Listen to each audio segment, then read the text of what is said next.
Hello, my name is Tim Ford. When I'm not working nights at the marina, I buy records for a living. Today, I want to talk about the greatest records of all time for 2019. This is Pop Morbid Stuff. I'm actually not a huge pop punk fan because I'm not a 14-year-old girl. No, that's mean. Start again.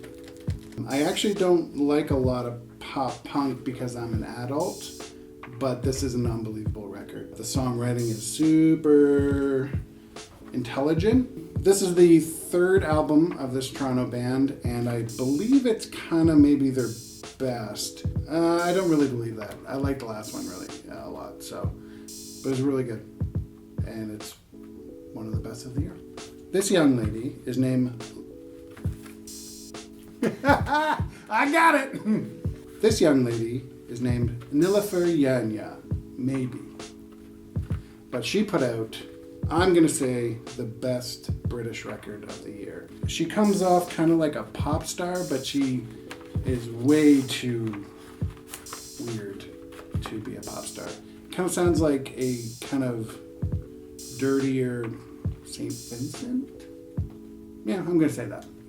Her voice is insane and mind-blowing, and her guitar playing is unlike anything I've really heard in a long time. Kind of like Dirty Projectory, maybe? Those are all kind of obscure things, and I'm sorry that just I went down into some weird rabbit hole. It made me sound really pretentious.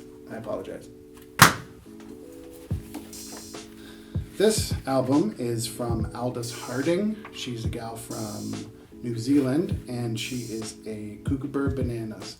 It's the best thing I can think of to describe her, but I mean that in the best way humanly possible. She's very eccentric, Kate Bushy folk music with a little Nick Drake in there, but also Cuckoo Bananas.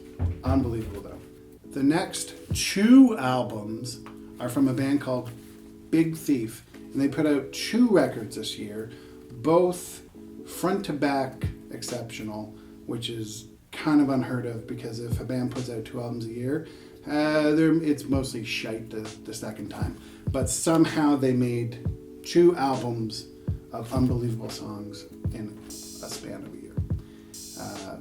Brooklyn 4-piece, a gal named Adrienne fronts it, and she is intense. Scares me in a good way, and she scares me and makes me feel weird things.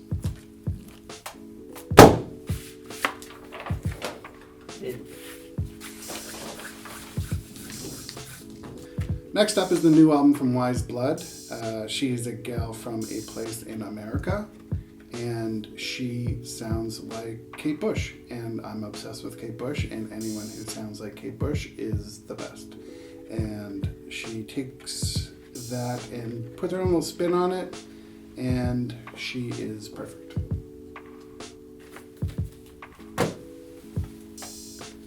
Next up is the new album from FKA Twigs.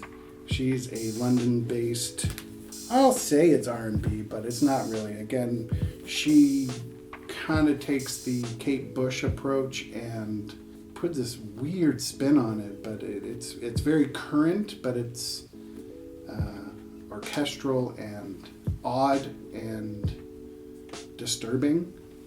But you ultimately leave in a very good frame of mind. So she has put out quite a few things, and all of them are amazing, and this is just as amazing as those, and she scares me a lot.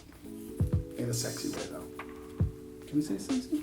Next up is a band called Black Midi. They're a London band, and I'm gonna say they're maybe 14 years old, but that's not true. They're very young. And the singer looks like he hired the 3 other players as like bodyguards so he doesn't get beat up in the school ground. But they're fucking nuts. They sound like The Fall or some crazy post-punk band. It is nuts. You don't think the music of these tiny young British men would come out